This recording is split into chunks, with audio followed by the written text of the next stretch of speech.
Hello दोस्तों, आपका हमारे चैनल बंधु क्लासेस में स्वागत है। Uttar Pradesh PCS RO ARO exam 2024 से संबंधित हम लोग आज मॉडल टेस्ट 5 देखेंगे, जो परीक्षा की दृष्टिकोण से काफी महत्वपूर्ण होंगे। तो वीडियो को अंत तक जरूर देखिएगा दोस्तों, क्योंकि यह वीडियो आपकी तैयारी में अधिक मददगार साबित होगा। तो आइए शुरू करते हैं आज की क्लास का पहला प्रश्न। प्रश्न देखें दोस्तों, इससे पहले अगर आप चैनल पर नए जुड़े हो तो चैनल को सब्सक्राइब कर लेंगे और बेल आइकन का बटन भी प्रेस करेंगे, जिससे मेरा आने वाला प्रत्येक वीडियो का नोटिफिकेशन आपको मिलता रहे। तो पहला प्रश्न है, मृतकों का टीला हड़प्पा सभ्यता के किस पुरा स्थल को कहा गया है? हड़प्पा, कालीबंगा, मोहनजोदड़ो या लोथल? तो मृतकों का जो टीला था या किस हड़प्पई स्थल को कहा गया है? तो मोहनजोदड़ो को कहा गया है, क्योंकि इसके स्तर पर कई सारे कंकाल बिखरे हुए मिले थे। तो मोहनजोदड़ो को किसको किसका टीला कहा जाता था? मृतकों का टीला कहा जाता था। अगर हम लोग मोहनजोदड़ो की अगर बात करें तो मोहनजोदड़ो की जो खुदाई थी राखाल दास बनर्जी के द्वारा की गई थी। किसके द्वारा? राखाल दास बनर्जी के द्वारा इसकी खुदाई की गई थी। किस वर्ष की गई थी? अगर वर्ष की बात कर लें तो 1922 में इसकी खुदाई की गई थी, 1922 में। और यह किस स्थान पर स्थित है? तो वर्तमान में यह पाक के लरकाना जिले में स्थित है, यानी पाकिस्तान में यह स्थल स्थित है। कालीबंगा की अगर हम लोग बात करें तो कालीबंगा भारत के राजस्थान में स्थित है। वहीं लोथल की अगर बात की जाए तो लोथल जो है गुजरात राज्य में स्थित है। कहाँ पर स्थित है? तो गुजरात राज्य में स्थित है। ये भी जानकारी हमारे लिए इंपॉर्टेंस थी। आइए अगला प्रश्न देखते हैं। अगला प्रश्न है, पश्चिमी भारत में खरोष्टी लिपि का प्रचार किसके संपर्क में किसके संपर्क के बाद शुरू हुई थी? ईरानियों के संपर्क के बाद, ईरानियों के संपर्क के बाद, उपरोक्त दोनों के संपर्क के बाद, या उपरोक्त में से कोई नहीं? तो आपका सही उत्तर हो जाएगा ईरानियों के संपर्क के बाद। यानी भारत के पश्चिमी जो क्षेत्र थे वहां पर खरोष्टी लिपि का जो प्रचलन हुआ था, जब ईरानियों ने भारत पर अटैक किया था और पश्चिमी कुछ क्षेत्रों पर कब्जा कर लिया था, और उन्हीं के संपर्क के आने के बाद भारत में खरोष्टी लिपि का क्या हुआ था? प्रचलन हुआ था। खरोष्टी लिपि की अगर बात की जाए तो खरोष्टी लिपि दाएं से बाएं लिखे जाने वाली एक लिपि है। आइए अगला प्रश्न देखते हैं। अगला प्रश्न है, हर्यक वंशीय शासक अजातशत्रु के शासनकाल के 8वें वर्ष कौन सी महत्वपूर्ण घटना घटी थी? सिकंदर का भारत पर आक्रमण हुआ था, महात्मा बुद्ध को निर्माण प्राप्त हुआ था, सतपर्णी गुफा में प्रथम बौद्ध संगीति का आयोजन हुआ था, राजगिरी में बौद्ध स्तूप का निर्माण हुआ था? तो आजाद शत्रु के 8वें शासनकाल में, यानी 8वां शासनकाल वर्ष के काल में महात्मा बुद्ध को निर्माण की प्राप्ति हुई थी। यानी महात्मा बुद्ध को क्या हुआ था? मृत्यु हुई थी। कब? 483 बीसी में। महात्मा बुद्ध को निर्माण कब प्राप्त हुआ था? तो 483 बीसी में महात्मा बुद्ध को निर्माण की प्राप्ति हुई थी। तो जिस वक्त महात्मा बुद्ध को निर्माण की प्राप्ति हुई थी उस समय भारत का जो शासक था वह हर्यक वंशीय अजात शत्रु था। और जिसी वर्ष 483 बीसी में ही प्रथम बौद्ध संगीति का आयोजन किया जाता है, जिसकी अध्यक्षता महाकचायन के द्वारा की गई थी। आइए अगला प्रश्न देखते हैं। अगला प्रश्न है, निम्नलिखित युग्मों में से कौन सही है? विभाजन विरोधी तथा स्वदेशी आंदोलन, लॉर्ड लैंसडाउन, कारखाना अधिनियम 1891, लॉर्ड कर्जन, पूसा कृषि संस्थान की स्थापना, Lord Minto, Rowlatt act, Lord Chelmsford? तो कौन सा इसमें पूछ रहा है कि सही सुमेलित है? तो रॉलेट एक्ट जो था या लॉर्ड चैम्सफोर्ड के शासनकाल में आया था। तो रॉलेट एक्ट कब पारित किया गया था? तो 1917 में। 1919 में 1919 में रॉलेट एक्ट की स्थापना हुई थी। और यह उस समय भारत का जो गवर्नर जनरल था, कौन था? लॉर्ड चेम्सफोर्ड था।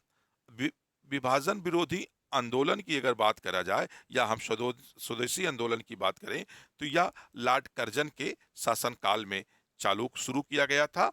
उसी तरह से कारखाना अधिनियम 1891 लॉर्ड लैंस डाउन के शासनकाल में स्थापित किया गया था। तो आपका सही उत्तर कौन सा हो जाएगा? डी वाला हो जाएगा, क्योंकि रॉलेट एक्ट जो है लॉर्ड चेम्सफोर्ड के शासनकाल में पारित हुआ था। रॉलेट एक्ट के विरोध में ही दोस्तों एक पंजाब में काफी प्रसिद्ध घटना हुई, एक तरह कहा जाए शो की घटना हुई थी, जिसे हम लोग जलियांवाला बाग के नाम से जानते हैं। अगला प्रश्न देखते हैं, और अगला प्रश्न है कैबिनेट मिशन प्रस्ताव के बारे में कौन सा तथ्य सही है? संविधान निर्माण के लिए एक संविधान सभा का गठन किया जाए, प्रांतों को पृथक समूह बनाने का अधिकार हो। तो कौन सा कथन सही है? तो इसमें केवल एक, केवल दो, एक और दो दोनों, ना तो एक और ना ही दो। तो कैबिनेट मिशन की अगर हम लोग बात करें तो कैबिनेट मिशन जो है भारत में एक 3 सदस्यीय मिशन था, जो भारत में 24 मार्च 24 मार्च 1946 को भारत आया था। और इसने कई सारे सुझाव दिए थे, जिनमें से संविधान निर्माण के लिए एक संविधान सभा का गठन किया जाएगा तथा प्रांतों को पृथक समूह बनाने का अधिकार होगा। तो आपका जो दोनों स्टेटमेंट दिया हुआ है, ये दोनों के दोनों क्या है? सही दिए हुए हैं। तो आपका सही उत्तर क्या हो जाएगा? सी वाला सही उत्तर हो जाएगा। अगला प्रश्न देखते हैं, और अगला प्रश्न है भारतीय संविधान की निम्नलिखित विशेषताओं में से कौन सी ब्रिटिश संविधान से नहीं ली गई है? संसदीय शासन प्रणाली, मंत्रिमंडल शासन प्रणाली, कानून का शासन या समवर्ती सूची। तो ब्रिटिश संविधान से नहीं लिया गया है, तो समवर्ती जो सूची है यह ब्रिटिश संविधान से नहीं ली गई है, बल्कि यह किस संविधान से संविधान हमारे संवैधानिक सभाकार के सदस्यों ने लिया था? तो यह ऑस्ट्रेलिया के संविधान से ली गई थी। कौन? समवर्ती सूची ऑस्ट्रेलिया ऑस्ट्रेलिया के संविधान से ली गई थी। आइए अगला प्रश्न देखते हैं। अगला प्रश्न है संविधान के आधारभूत ढांचे को सुरक्षित रखने का सिद्धांत सर्वोच्च न्यायालय ने किस मामले में प्रतिपादित किया था? शंकरी प्रसाद का मामला 1952, गोलखनाथ का मामला 1967, केशवानंद भारती का मामला 1973, मिनर्वा मिल्स का मामला 1980। तो सर्वोच्च न्यायालय यानी एससी की अगर बात की जाए, एससी के द्वारा केशवानंद भारती का मामला 1973 में यह डिसीजन दिया गया कि भारतीय संसद जो है संविधान के किसी भी भाग में क्या कर सकती है? संशोधन कर सकती है, लेकिन सिर्फ आधारभूत ढांचे में क्या कर सकती है? परिवर्तन नहीं कर सकती है। और यह आधारभूत ढांचा क्या होगा, इसका समय समय पर फैसला कौन करता है? एससी के द्वारा समय समय पर फैसला किया जाता है। तो संविधान के आधारभूत ढांचे को सुरक्षित रखने का जो सिद्धांत था सर्वोच्च न्यायालय के द्वारा केशवानंद भारती का मामला 1973 के तहत सुनाया गया था। तो आपका सही उत्तर क्या हो जाएगा? सी वाला सही उत्तर हो जाएगा। अगला प्रश्न देखते हैं। अगला प्रश्न है भारत के संचित निधि से धन का व्यय निम्नलिखित में से किस प्रकार से किया जाता है? संसद की अनुमति से, योजना आयोग की अनुमति से, राष्ट्रपति की अनुमति से, या भारत के नियंत्रक एवं महालेखा परीक्षक की अनुमति से। तो भारत के जो संचित निधि है इसका उल्लेख भारतीय संविधान के आर्टिकल 266 में किया गया है। आर्टिकल 266 में संचित निधि का उल्लेख किया गया है। संचित निधि में जो धन होता है इसका जो व्यय होता है या किसके अनुमति के आधार पर किया जाता है? तो संसद की अनुमति के आधार पर संचित निधि से धन का व्यय किया जाता है। तो आपका सही उत्तर कौन सा हो जाएगा? ए वाला आपका सही उत्तर हो जाएगा। अगला प्रश्न देखते हैं। अगला प्रश्न है राज्यसभा को कौन ऐसे अनन्य अधिकार हैं जो लोकसभा को नहीं प्राप्त हैं? राज्य सूची के किसी विषय को राष्ट्रीय महत्व का घोषित करना, अखिल भारतीय सेवा स्थापित करने का अधिकार। उपरोक्त दोनों या उपरोक्त कोई नहीं। तो राज्यसभा को लोकसभा से दो ऐसे अधिकार प्राप्त किए गए हैं। आर्टिकल 249 के तहत, आर्टिकल 249 यानी अनुच्छेद 249 के तहत राज्यसभा राज्य सूची के किसी विषय को राष्ट्रीय महत्व का घोषित करके संसद को कानून बनाने का अधिकार दे सकता है। यह अधिकार केवल किसको प्राप्त है? राज्यसभा को प्राप्त है। उसी तरह से आर्टिकल 312 के तहत, आर्टिकल 312 के तहत राज्यसभा अखिल भारतीय सेवाओं का निर्माण कर सकती है। ये दोनों ऐसे अधिकार हैं जो केवल केवल किसे प्राप्त हैं? राज्यसभा को प्राप्त हैं। तो आपका सही उत्तर हो जाएगा उपरोक्त दोनों, यानी उपरोक्त जो दोनों अधिकार दिए गए हैं, राज्य सूची के किसी विषय को राष्ट्रीय महत्व का घोषित करना, अखिल भारतीय सेवा स्थापित करने का अधिकार, केवल और केवल किसको प्राप्त है? राज्यसभा को प्राप्त है। अगला प्रश्न देखते हैं। अगला प्रश्न है, भारत के नियंत्रक एवं महालेखा परीक्षक द्वारा प्रस्तुत प्रतिवेदन के आधार पर कौन समिति कार्य करती है? परकलन समिति, लोक लेखा समिति, विशेषाधिकार समिति या सरकारी उपक्रम समिति। तो नियंत्रक एवं लोक लेखक परीक्षा का जो प्रतिवेदन होता है, प्रस्ताव होता है, या राष्ट्रपति के द्वारा संसद के पटल पर रखाया जाता है, जिसका मूल्यांकन या जिसका परीक्षण लोक लेखा समिति के द्वारा किया जाता है। तो आपका सही उत्तर कौन सा हो जाएगा? लोक लेखा समिति हो जाएगा। अगर हम लोग लोक लेखा समिति की बात करें तो यह संसद की अस्थाई समिति है। संसद की कैसी समिति है? अस्थाई समिति है। संसद की अस्थाई समिति है। इसके 22 सदस्य होते हैं। इसके 22 सदस्य होते हैं। 15 आपके लोकसभा से, 15 लोकसभा से, और 7 सदस्य जो होते हैं राज्यसभा से नियुक्त किए जाते हैं। इसका जो अध्यक्ष होता है विपक्ष का नेता होता है, जिसको लोकसभा स्पीकर नियुक्त करता है। यानी लोकसभा स्पीकर जो है लोक लेखा समिति का अध्यक्ष हमेशा विपक्ष के नेता के रूप में नेता से ही चुनता है। तो आपका सही उत्तर कौन सा बन रहा है? बी वाला आपका सही उत्तर होगा। अगला प्रश्न देखते हैं। अगला प्रश्न है, पृथ्वी की आंतरिक संरचना के संबंध में सर्वाधिक महत्वपूर्ण जानकारी का स्रोत क्या है? अप्राकृतिक संसाधन, ज्वालामुखी क्रिया, भूकंप विज्ञान, प्लेट विवर्तनिकी। तो पृथ्वी की आंतरिक संरचना के संबंध में सबसे ऐतिहासिक जो स्रोत तो वैज्ञानिक या भूगर्भ वैज्ञानिकों के द्वारा माना गया है वह भूकंप विज्ञान माना गया है। क्योंकि भूकंप के द्वारा, आंतरिक भूकंप के तरंगों के माध्यम से भूकंप की आंतरिक संरचना के बारे में हमें जानकारी मिलती है। तो किसके माध्यम से पृथ्वी की आंतरिक संरचना के बारे में हमें थोट या ऐतिहासिक जानकारी मिलती है? तो भूकंप विज्ञान के द्वारा मिलता है। आपका सही उत्तर हो जाएगा सी हो जाएगा। आइए अगला प्रश्न देखते हैं।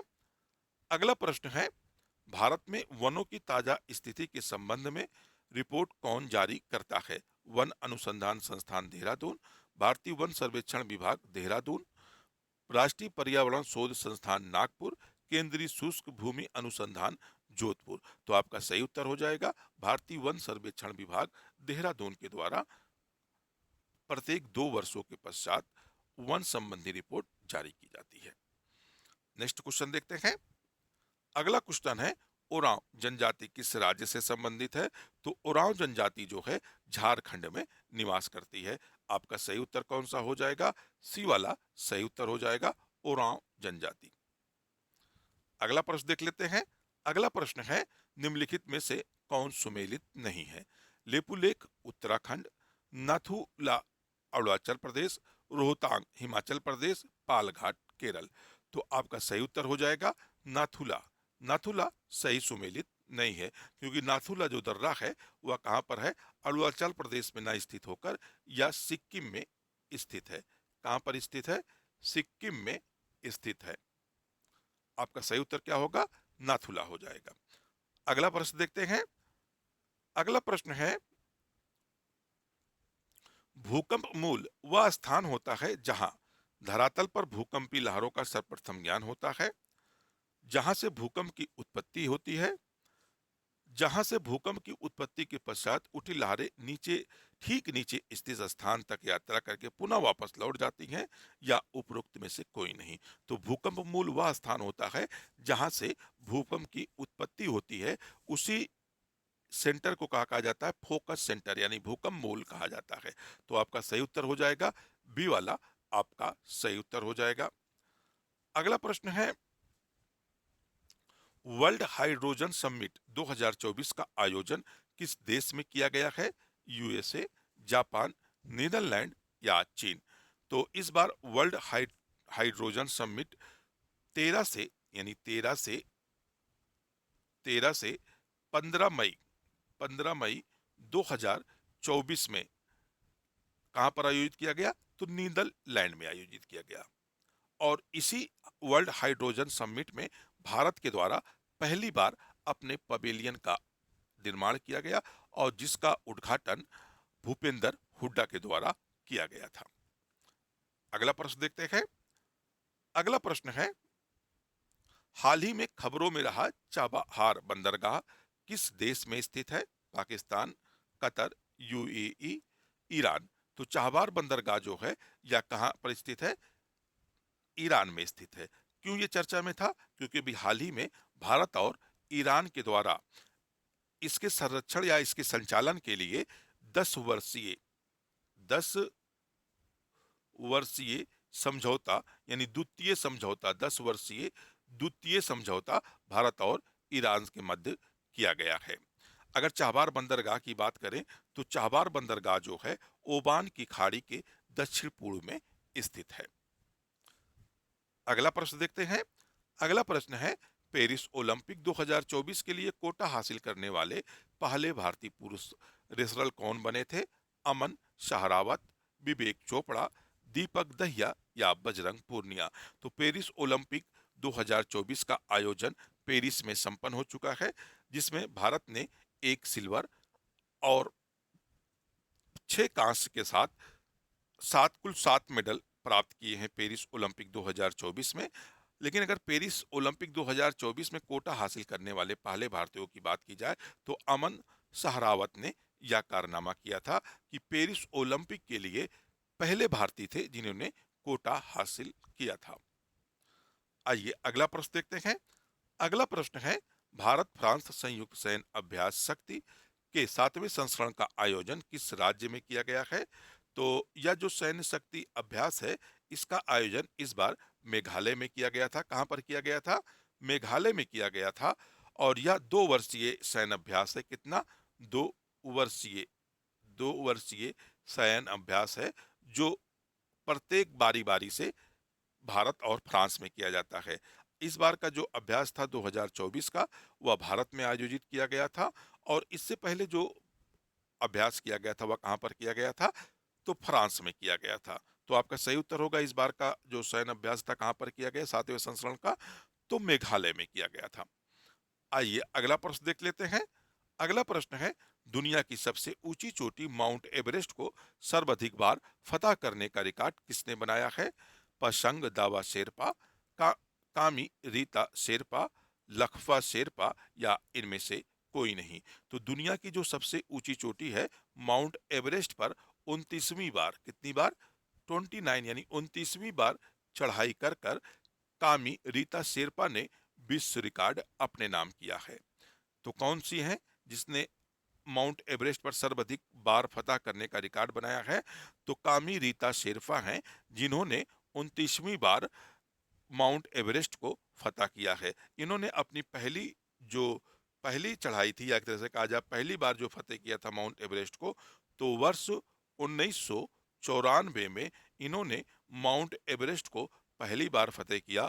और वर्ष 2024 में 29वीं बार माउंट एवरेस्ट को फतह करके एक विश्व रिकॉर्ड अपने नाम किया है। तो दोस्तों, अगर आपको वीडियो अच्छा लगा हो तो वीडियो को लाइक और शेयर करिएगा। चैनल पर नए जुड़ रहे हो तो चैनल को सब्सक्राइब कर लीजिएगा, बेल आइकन का बटन भी प्रेस करिएगा। तो फिर मिलते हैं नेक्स्ट वीडियो में। जब तक के लिए धन्यवाद। जय हिंद दोस्तों।